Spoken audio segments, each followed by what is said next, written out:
The pleasing type, which is your whole strategy in life is pleasing other people, getting them to like you. It doesn't come from a place of security. It comes from a place of deep, deep insecurity. You don't understand really who you are, and so you can't control it. And so you're always trying to please people. We can sense, we can smell people's insecurities. And when it comes to like seduction with between men and women have a sixth sense of they can smell an insecure man. They can smell it in you. They can smell it in all kinds of ways. And people pleasers are the most unattractive people on the planet. They're nice and they're polite and they would do anything for you.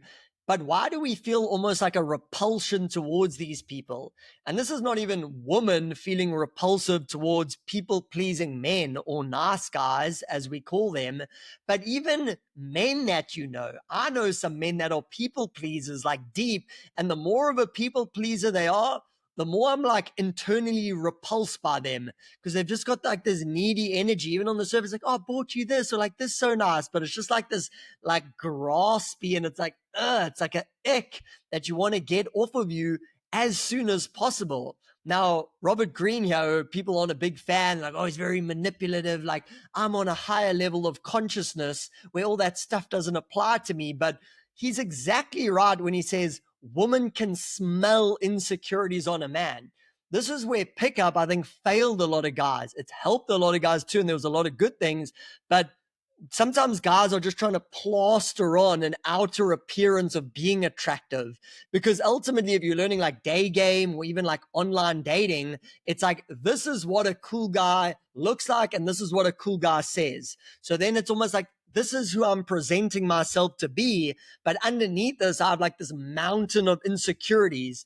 And if your insecurities and who you projecting yourself to be aren't that different, it can work because it's somewhat similar. But for a lot of guys, they have so much insecurities, they're trying to present themselves as this, but really they that.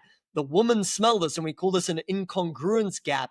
And she'll immediately, reject you. Or you might get a first date, you might even get laid, but then she sees the real you and then she gets disgusted. And this is why so many guys get ghosted, especially on the dating apps. They got all these cool pictures, they're going to help with all the text messages. But when she actually meets him, it's like who you presented yourself to be versus who you are so wildly different. And guys are like, okay, I got to present myself even better instead of doing the real deeper work. So, and this is a very bad analogy, but sometimes like I say women are like dogs, you know how they say like dogs can smell fear. It's like you're just around them. And if you get really scared, it's like they sense it in you.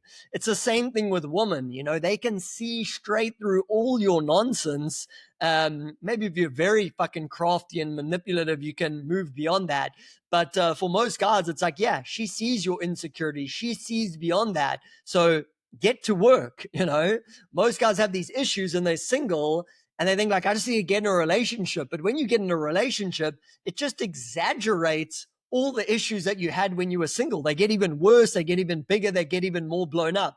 So whether you're single or you're in a relationship, start to work on your issues, whatever they are. If you tolerate disrespect from your woman in any capacity, learn to cut that out. If you don't have firm boundaries, if your woman isn't worried about crossing your boundaries, that is a major issue that you need to work on. Okay, many other things you can work on in all these regards, but yeah, don't think that like a relationship is going to save you. It absolutely won't. All your insecurities and nonsense just get blown up even more. So let's hear what Robert Greene has to say, because he goes deep into the seduction aspect. Now, this might be a little bit dark. Like people are like, oh, this is dark and manipulative, but I'll share my thoughts why I actually think he makes a few good points here. So let's have a look, see what he says.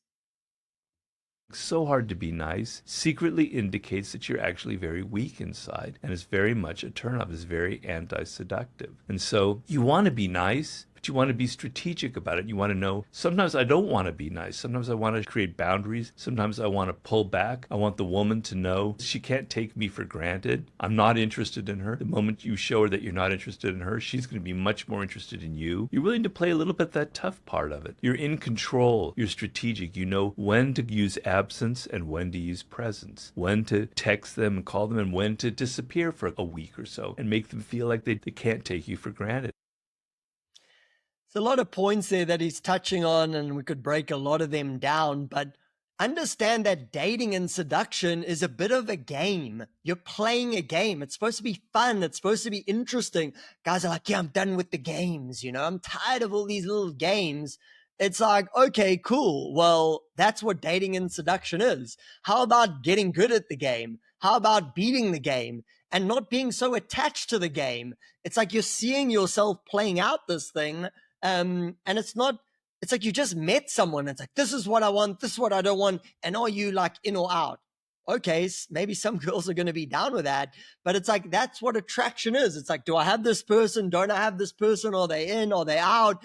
And it's like, it's fun, it's this dance between you two. And then if you come together in a more formal setting, awesome. You can put around proper boundaries, but guys are like, yeah, I went on one date with her. Like she didn't this, and I just need to be this. It's like, bro, chill out.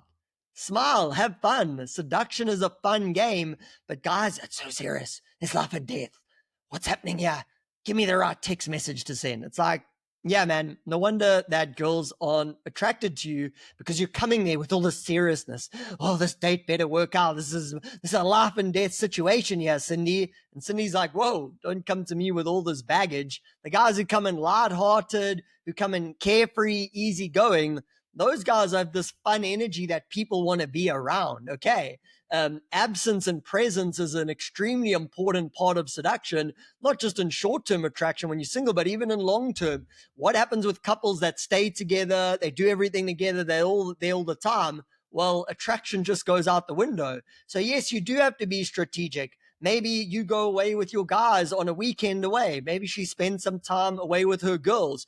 Actively creating opportunities for absence are great. And women are amazing at doing this. They don't need a dating coach, but they just good at doing this kind of thing where men, it's like the wires got crossed somewhere. Like guys like forgot about this thing and they're just like, I like her. I just want to be with her all the time. I should just tell her that right now. And then if I'm like, hey, bro, just like you should have other interesting things going on in your life that you don't want to see her 24/7 or text her 24/7. It's like, you want me to be manipulative, don't you? Ha! I feel authentically I want to text this girl now. Why are you telling me not to? But it's like, yeah, you have nothing else interesting going on in your life.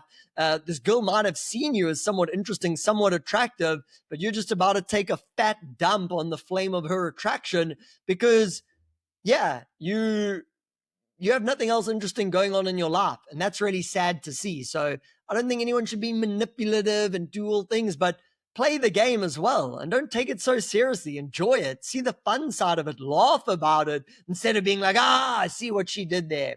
It's just kind of lame. It's unattractive. Like it's, taking life too seriously, where life can also be fun at times. And so, as hard as this may seem for some, learning to attract women, learning to date women can be fun. It should be fun.